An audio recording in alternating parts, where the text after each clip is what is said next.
Every night you surrender, not by choice, but by design. Your conscious mind slips into darkness, your control dissolves, and something else, something older, deeper, begins to speak. Not in sentences, in symbols, not with logic, with image, movement, fragments, feeling. This is the dream, and it is not your imagination. It is your unconscious writing letters in a language you were born knowing, but slowly forgot how to read. Jung believed that dreams are not random, they are not noise. They are the self trying to tell the truth through a door your ego cannot block. He called dreams the natural language of the psyche, uncensored, uncompromising, uncontrolled. And that's what makes them powerful. Because in waking life, you filter, you adjust, you justify, you lie. You don't mean to. It's just how the conscious mind survives, by editing the full story into something more acceptable.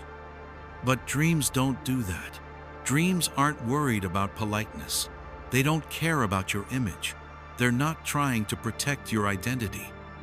They want to reveal, to restore, to remember. And so they speak in riddles, because the truth can't always be spoken directly. It must be shown, felt, carried. That's why you wake up disturbed, not because the dream was wrong, but because it wasn't edited. You saw something your daytime mind wasn't ready to face. Jung believed that you are more than you appear to be to yourself, and the dream is the proof. It is not a mistake, it is a message, and it came from you, not the you who performs, but the one who remembers.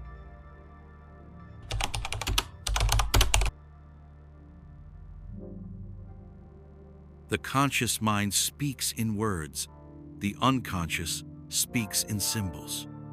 And symbols don't explain, they reveal. They bypass intellect. They slip beneath logic. They touch the part of you that existed before you had language, the part that feels what is true even when it can't be proven. Carl Jung understood that dreams are symbolic, not by accident, but by necessity. Because truth, when it's too raw to face directly, disguises itself in image. A locked door, a burning house, a faceless figure, a flooded room, a hand you no longer control. These are not metaphors you invent. They are symbols that arrive, and they arrive because something inside you is trying to be heard. The beauty and danger of symbols is that they don't lie. They don't care about your beliefs. They don't care about what you think you're ready for. They simply say, this is what's moving inside you. The snake in your dream might not be a snake. It might be power, or fear, or your own healing rising from below. The abandoned child might be you, the part you left behind to become functional. The endless staircase, your resistance to change. The feeling that no matter how much you try, you never arrive. Symbols are precise in a way that language can never be, because they don't explain, they mirror. And Jung's message was clear. If you want to know who you really are, don't just listen to your thoughts, watch your dreams. Because your mind will lie to keep you comfortable, but your symbols, they won't. They don't serve comfort, they serve wholeness. And wholeness doesn't come from safety. It comes from seeing what you've refused to name and letting it speak.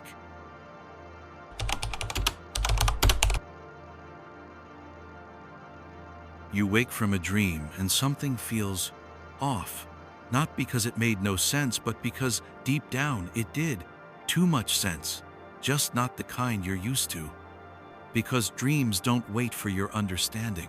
They don't need your permission to show the truth. They know before you do.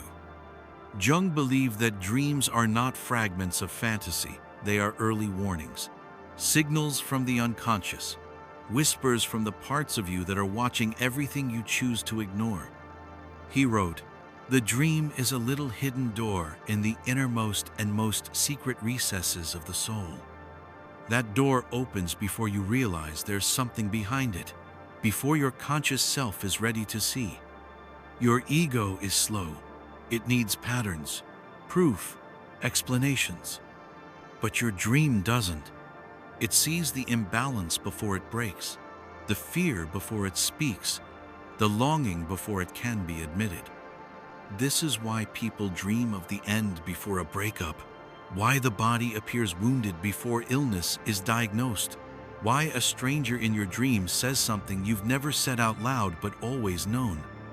The dream knows, not intellectually, but organically.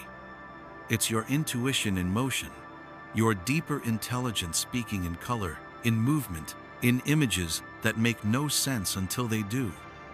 And when they do, you realize, the dream saw me long before I saw myself. And this isn't magic, it's memory. Not of facts, but of truths too deep to think. The unconscious has no need for explanation. It is always aware, always watching, always waiting. And when the time comes, it speaks in a dream, not to confuse you, but to prepare you. Because sometimes the soul whispers first in symbols what the mouth won't say for years.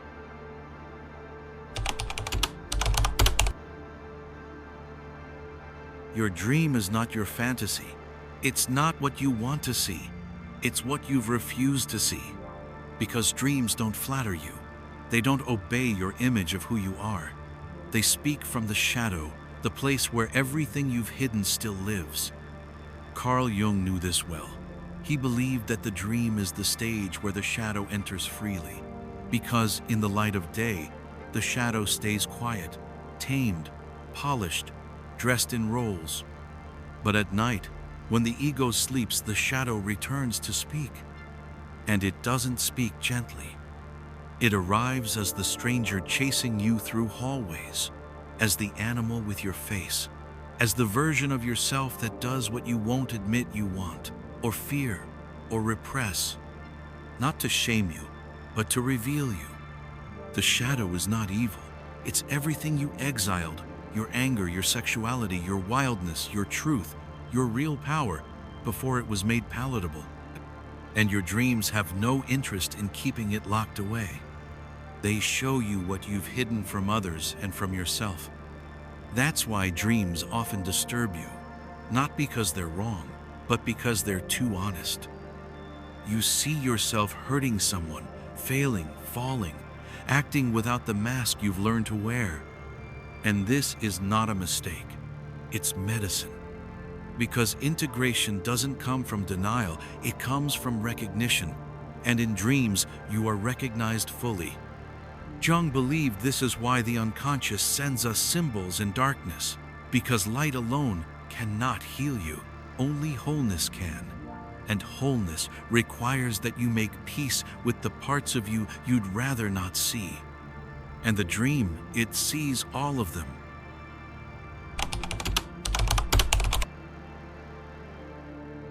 You don't write your dreams. You don't direct them. You don't choose the setting, the script, the symbols.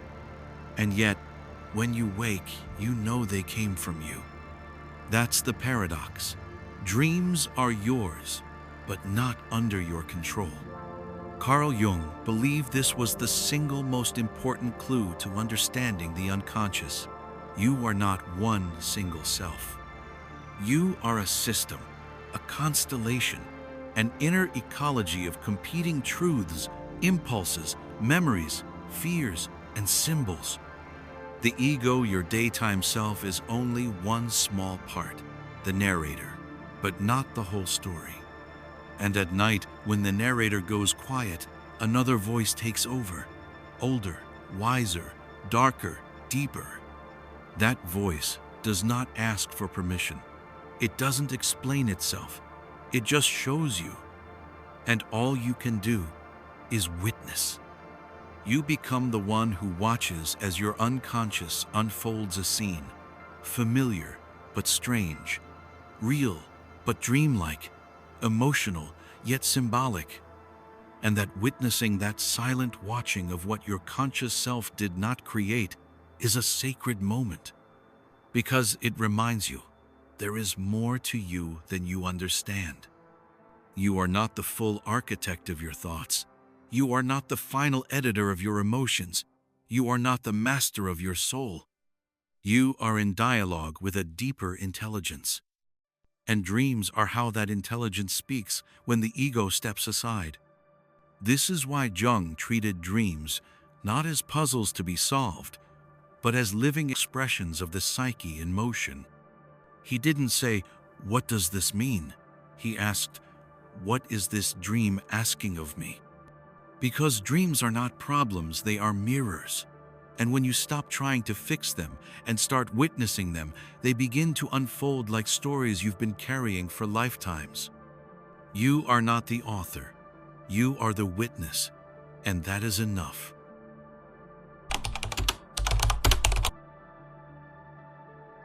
There are images that appear in dreams that feel older than memory. You don't know where you've seen them before, and yet they feel familiar. Like myths you were born with, like symbols etched into the soul before you were given a name. Carl Jung called these archetypes. Not characters you invent, not cultural stories, but primordial forms, patterns of energy and meaning that live inside every human mind. The mother, the shadow, the hero, the trickster, the wise old man, the divine child. And they walk into your dreams before you ever consciously meet them. They show up unannounced because they don't belong to your ego, they belong to the collective unconscious. A layer of the psyche older than your biography, deeper than your personality.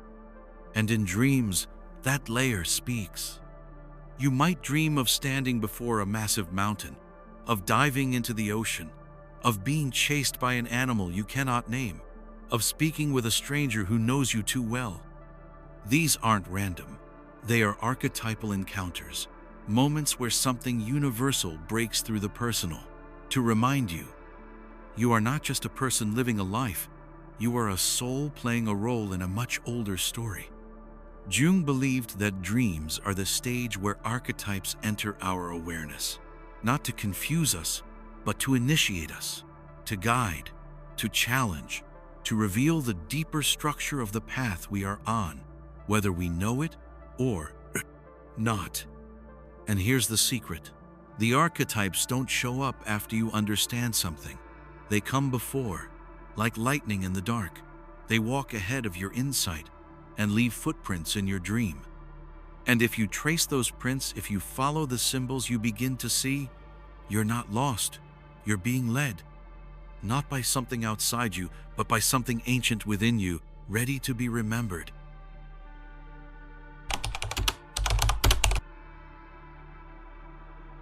Most people wake from a dream and ask, what does it mean? But Carl Jung knew, dreams don't speak in definitions. They speak in resonance, in images that stir, unsettle, provoke, awaken, not explain. To interpret a dream is not to solve a puzzle, it's to enter a conversation. A quiet, symbolic, non-linear exchange with the deepest part of yourself. And like any real conversation, it begins with listening. Jung approached dreams not like a scientist dissecting a body, but like a visitor entering a sacred space. He paid attention to the setting, to the mood, to the symbols that returned again and again, like messengers with unfinished business. He didn't ask, what is this dream trying to say logically? He asked, why did the unconscious choose this image and not another? Because the dream is intentional, not literal, but deliberate. It doesn't give you what you want to know. It gives you what you need to see, and that's not always comfortable, or pretty, or clear. But it's real. And so Jung didn't rush to interpret. He let the image work on him. He held it in his awareness. Let it breathe, let it echo, let it disturb without silencing it. Because dreams are not content, they're process. They move, shift, evolve, and they open only for those who are willing to approach with humility. To interpret a dream is not to figure it out, it's to make space for its voice, to treat it not as an error in your mind, but as a message from your soul. And when you do that, when you stop treating dreams as riddles and start receiving them as revelations, something changes. The dream becomes a teacher, and you become a student of yourself.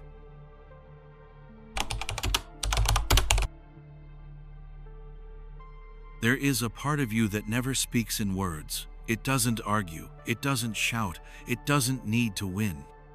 It waits, it watches, it remembers. Carl Jung called it the self, not your ego, not your personality, but your totality, the full container of who you are and could become.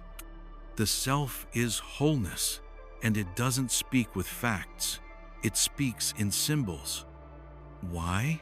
Because wholeness is too vast for language, too layered for logic, too fluid for definition. So instead, it dreams. It creates inner theater, a landscape of images that, when seen with care, reveal the shape of your soul. Jung believed that the dream is a compensatory mechanism, a balancing force. When your conscious life becomes too rigid, too narrow, too distorted, the dream compensates. It shows you what's missing, what you've neglected, what your ego refuses to admit, not to shame you, but to restore you. Because the self is not interested in your comfort. It is interested in your completion, your integration, your return to the whole. And symbols are how it guides you there. The forest you wander through at night, your descent into the unconscious, the broken mirror, your fragmented identity, the figure who leads you through the fire, the archetype calling you toward transformation. None of it is random. It is the self reminding you that healing doesn't happen in clarity, but in contact with the dark, with the unknown, with the forgotten. Dreams are bridges between what you know and what you need to know. And when you learn to see them not as noise, but as messages, you start to walk the path toward yourself. Not the self that performs, but the self that waits, whole, hidden, speaking softly in symbols.